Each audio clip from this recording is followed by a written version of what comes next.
ગીર સોમનાથના ડારી ખાતે ભાજપ લઘુમતી મોરચા દ્વારા યોગ દિવસની ઉજવણી મોટી સંખ્યામાં લોકોએ લીધો ભાગ।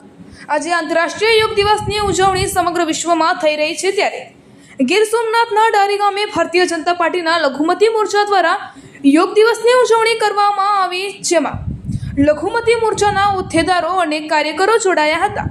21મી જૂનના દિવસે સમગ્ર વિશ્વ આંતરરાષ્ટ્રીય યોગ દિવસ મનાવી રહ્યું છે, ત્યારે આજે વિશ્વના દરેક ખૂણામાં વિવિધ દેશોના લોકો યોગ કરી રહ્યા છે, ત્યારે ભારતીય જનતા પાર્ટીના લઘુમતી મોરચા દ્વારા પણ યોગ અભ્યાસનું આયોજન કરવામાં આવ્યું હતું, જેમાં લોકોએ ખૂબ મોટી સંખ્યામાં સામેલ થઈને યોગ દિવસની ઉજવણી કરી હતી। યોગ અભ્યાસનો મહાવરો મેળવ્યો હતો। આજના દિવસને લોકોની દિનચર્યા અને ખાવા પીવાની આદતોને કારણે સ્થૂળતા અને બીમારીઓ ધીમે ધીમે ઘર કરતી જાય છે, તેની સામે યોગ એકમાત્ર હાથવગું હથિયાર હોવાનું પણ યોગ અભ્યાસમાં સામેલ લોકોને મહાવરો સમજાવ્યો હતો। રિપોર્ટર અબ્દુલ ખાંચી, ઉના।